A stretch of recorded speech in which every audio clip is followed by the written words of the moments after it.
তাকবীর। ওয়াকফ সংশোধনী বিল মানছি না, মানব না। সংশোধনী বিল মানছি না, মানব না। আজকে আমরা হুলিয়া জামে মসজিদের সমস্ত মুসল্লিগণ এক জায়গায় জমায়েত হয়েছি।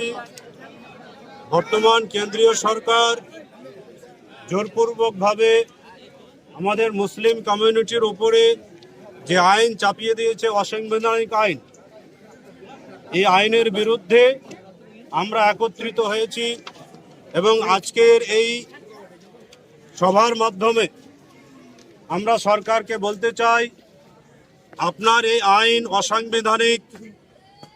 আপনার এই আইন আমাদের মৌলিক অধিকারকে খর্ব করছে। আমাদের দেশ ভারতবর্ষ প্রত্যেকটা জাতিকে তাদের ধর্ম নিজ নিজ ধর্ম অনুসারে পালন করার অধিকার দেয়। ঠিক তার সাথে সাথে প্রত্যেক ধর্মের মানুষ তাদের নিজস্ব প্রতিষ্ঠান প্রপার্টিকে নিজের ধর্মের মতো করে পরিচালনা করবে, এই অধিকারও আমাদের সংবিধান আমাদের দিয়েছে। অতএব আপনাকে একটা প্রশ্ন আমরা জিজ্ঞেস করতে চাই, যেটা যে আজকের আপনারা এই আন্দোলন করছেন, এই বিষয়টা তো আন্দোলন করা উচিত না, এই জন্যই যে বর্তমান সিচুয়েশনে তো সুপ্রিম কোর্টের কাছে এই বিষয়টা নিয়ে বিচারাধীন। তার উপরে আপনারা কি এই আন্দোলনটা কেন করছেন? সুপ্রিম কোর্টের উপরে কি আপনাদের আস্থা নেই, না কি ভাবছেন আপনারা? আমাদের অবশ্যই সুপ্রিম কোর্টের উপরে আস্থা আছে। আমরা আমাদের দেশের শীর্ষ আদালত সুপ্রিম কোর্টকে সম্মান করি। প্রথম দিনের যে শুনানি, তাতে আমরা সুপ্রিম কোর্টকে ধন্যবাদ জানিয়েছি, ধন্যবাদ জানাচ্ছি এবং আগামীতেও ধন্যবাদ দেব।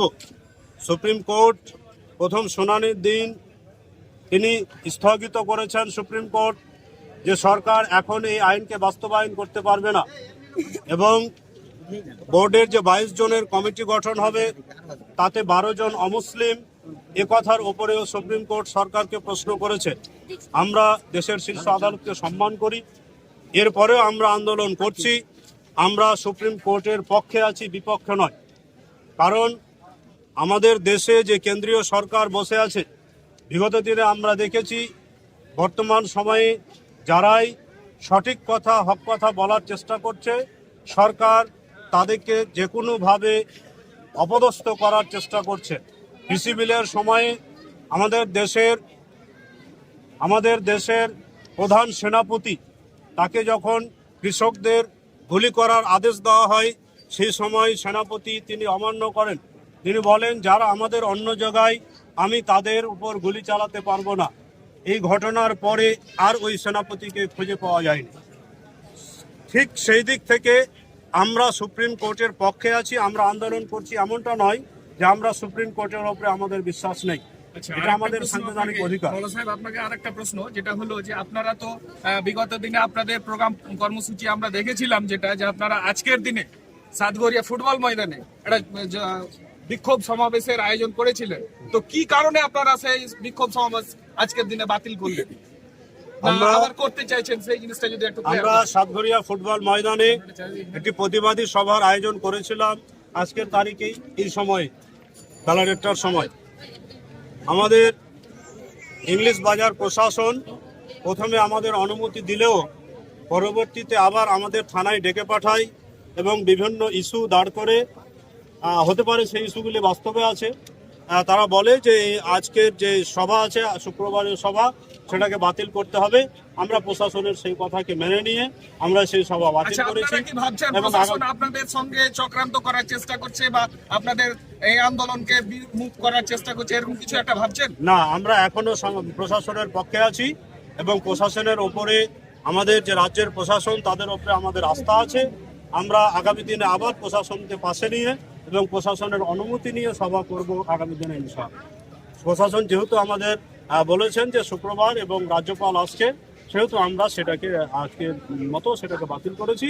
আগামী দিনে আবার ডেট করে আমরা আগামী দিনের কর্মসূচি কি আজকে আপনারা কিছু নিয়েছেন বা আজকে কিছু জানাতে পারবেন? কর্মসূচি নিয়েছি যে আমরা এসডিও, বিডিও, রাজ্যপাল কে আমরা একটা ডেপুটেশন দেব এবং আমরা সুপ্রিম কোর্টে আমাদের এলাকার পক্ষ থেকে সুপ্রিম কোর্টে আমরা একটা কেস ফাইল করব এই আইনের বিরুদ্ধে।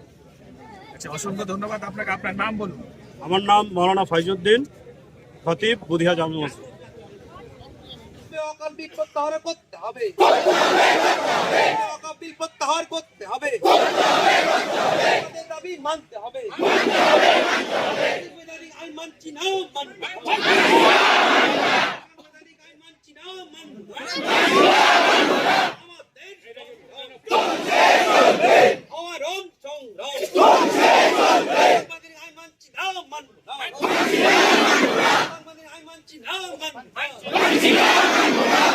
সংবিধান প্রত্যাহার করতে হবে, বাতিল করতে হবে, এক বিন্দু রক্ত থাকা পর্যন্ত এই আন্দোলন থামছে না।